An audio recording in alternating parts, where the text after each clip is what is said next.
Hey guys, we've been living in an RV traveling around the United States for a month, and some of our friends have some questions, so we thought we'd do a video. Here it is. What was our favorite Michigan moment?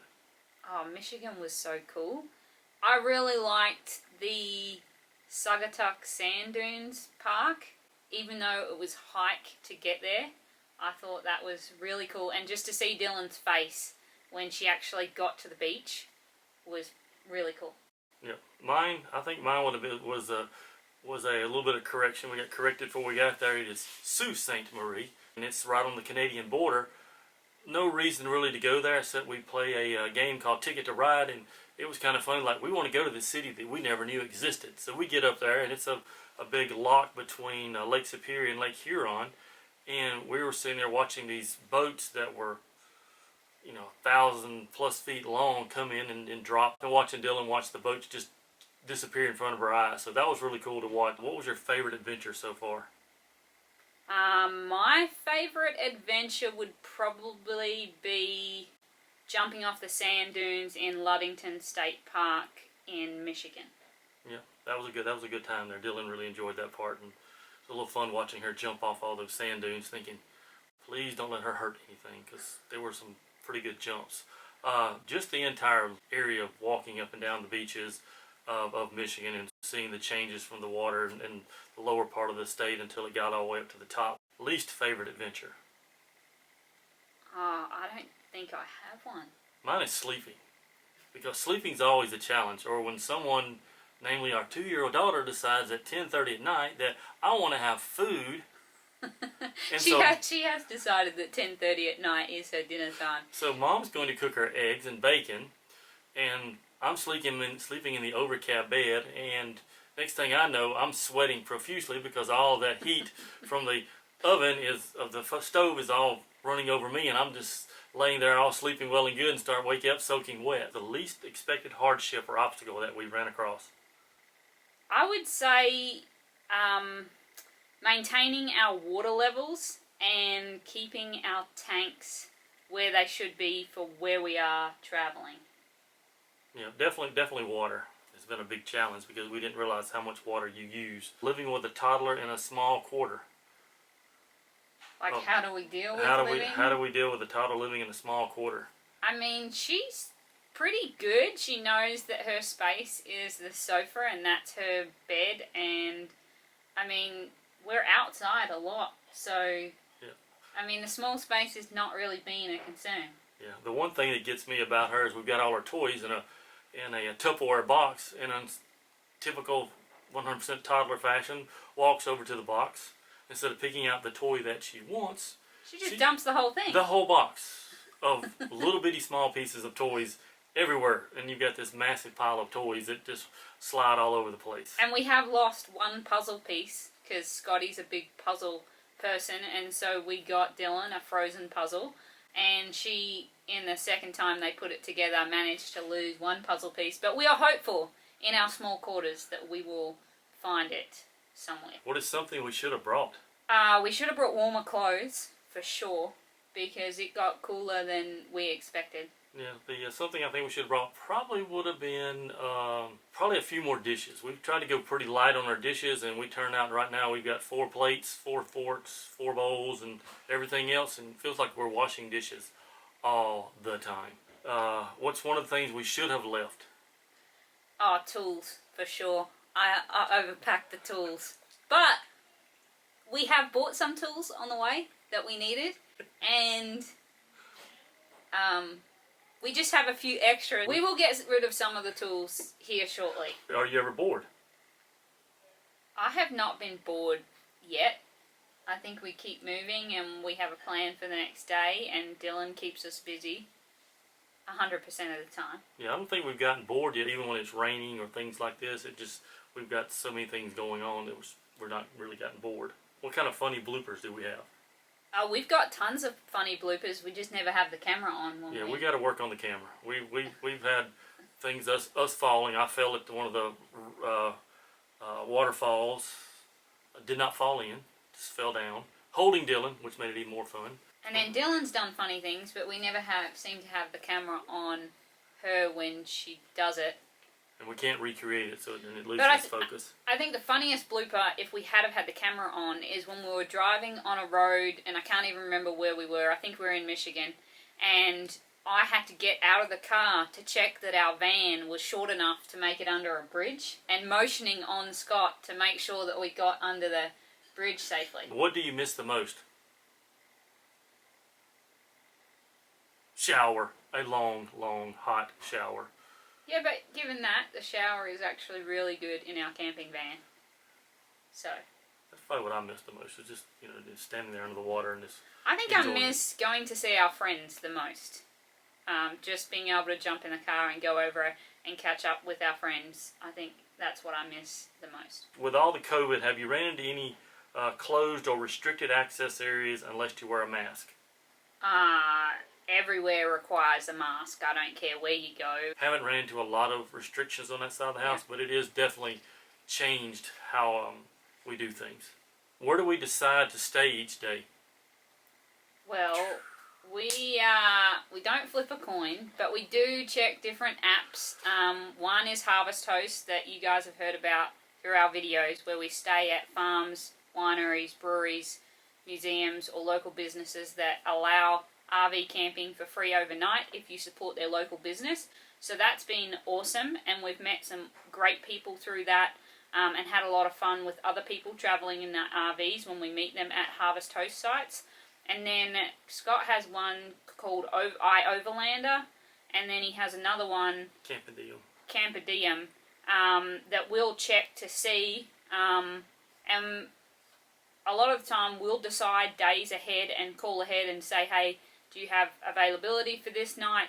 And so we try and stay a few days ahead, but there have been a couple of days where we didn't know where we were going to stay, and we used one of those 3 apps to find a place for the night.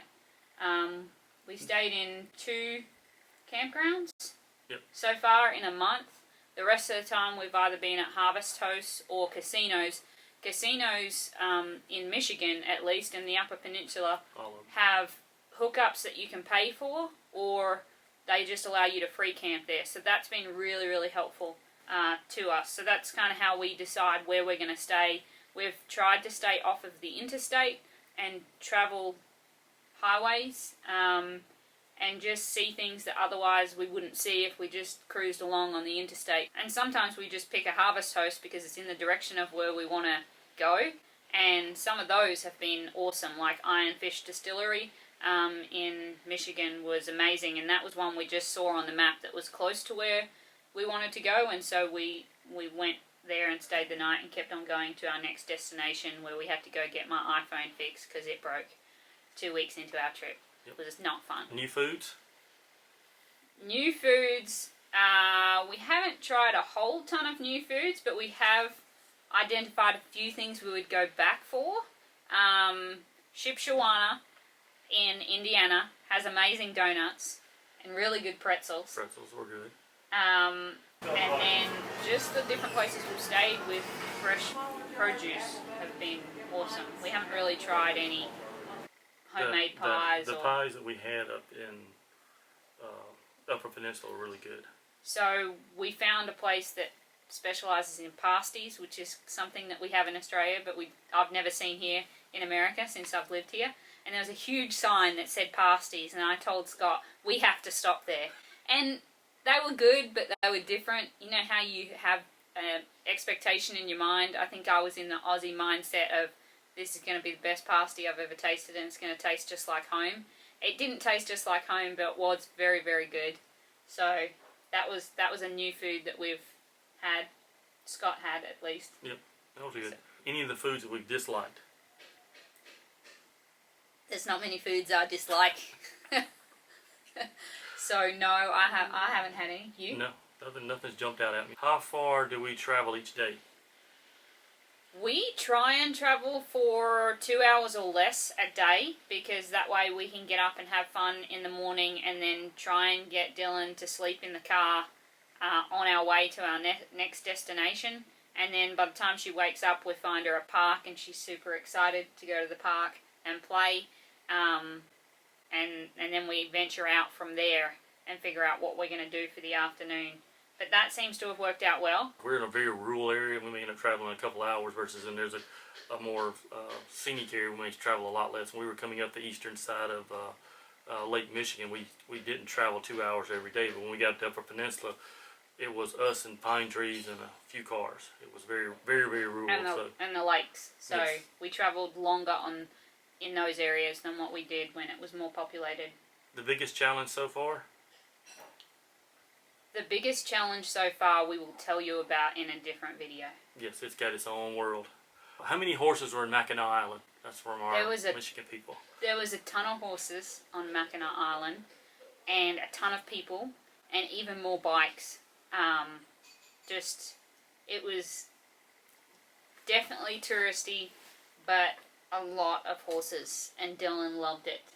Alright, how much horse poop? Or what do they do with the horse poop? Oh, they've got specialised people that collect the horse poop, and Dylan thought that was the coolest thing ever. So we had to stop and just watch these gentlemen that were scooping up poop and put them in little trash cans that they ride around on the back of a bike. And so Scotty said they're the only people that really need a mask on Mackinaw Island. It was rough. How many fudge shops were on Mackinaw Island? Oh my goodness. There was too many to count, and we got fudge from like the first one we saw when we probably should have shopped around a little bit, but that's okay. It was the original. So. It tasted good, so that's all that counts. It claimed to be the original. How are we managing our groceries and fridge and everything? Well, I love Aldi, so we go to every Aldi that we can find, and I was really upset when they disappeared in the Upper Peninsula and we had to go to Walmart, and my daughter wanted to go makeup shopping. But we're handling it okay. The fridge takes about a week's worth of food, and we're on a healthy eating regime, so that's a lot of food when you think about fresh fruits and veggies that we're eating, and then meats. But we do freeze some of the meat, and then we have days where we meal prep so that we don't have to heat up the camping van every day with cooking. It's a matter of picking up our foods of what we want to eat, and we learn you can't buy the Costco big version of everything. Yes. So unless you want to eat the same thing every day. Best thing we have discovered so far. It's not as hard to travel as you think it would be. Yeah, it's not when you get up into the Upper Peninsula, especially all through Wisconsin and Indiana and Michigan, there are so many RVs and travel trailers and rooftop tents and everything. Everyone's camping, and it was amazing. We would go through a parking lot in Michigan, and we'd think we're going to see tags from Indiana and Ohio and New York and all they're all south. from Michigan. And it's like Michigan. Like we have 100 cars, and 98 of them are Michigan, and one's Indiana and one's Illinois. Showering in the camping van. Showering in the camping van has been pleasantly surprising. We don't take near as long a shower, obviously because water is our biggest issue, and so, but it serves its purpose, and it's you just get clean and you're done. Yeah. The biggest thing is I've learned the little shower curtain pulls through, and it kind of clips in place. And well, it's not, the shower's as wide as my shoulders are, so I have to take showers sideways. So you take the shower head off and you shower this way versus letting it sit above your head and me turn sideways. As soon as I turn sideways and I touch the screen it's the door, wow, and it's got a retractable comes door. open real quick. Comes open real fast and real quick, and there you are standing there in all your glory and soaking wet. And by the way, the vent from the air conditioner is blowing directly on you, so it's a real eye-opening experience. It's much easier for someone my stature or Dylan's stature to shower in the camping van, for sure. What's the most valuable thing we've learned? When you have a chance to get water, get it. When you have a chance to dump your tanks, do it. Definitely. Definitely. And if you get a chance to run your generator and check your batteries, do that, because it's no fun when you get somewhere and you have no battery power. But thankfully, the only time that happened, we were at an awesome harvest host, and they let us plug in for free to recharge our batteries. Favorite place or most fun for Dylan? Oh, I think everywhere's been the most fun for Dylan. She's having an absolute ball. Yes. Playgrounds, every playground she goes to, she thinks is the best thing since life. So she's having fun. She's having a lot of good time playing all the playgrounds and the beach. She loves the sand. I think she really enjoyed the beach more than she enjoyed the playground because she just wanted to go to the beach, but she doesn't get into the water. The water in Upper Peninsula and Michigan was too cold. She'd go and put her feet in the edge of the water and it's too cold, and go sit up on the sand and play in the sand for hours. Just to see her happy makes us happy. Yeah. What's the most frequent place we go? The park, for sure. Definitely. The And playground. Followed by the grocery store. What's the most expensive fuel we've got and the cheapest fuel? I can't remember. Scott's the numbers guy. We did $1, below $2, like $1.76 in Nashville, and it was like $2.76 outside of Marquette in the Upper Peninsula. Nothing. It's perfect. Do you ever get bored? What's that? We don't have time to get bored. Come here, Dylan. You want to come say hello? Papa, Mom. We're going to help Papa?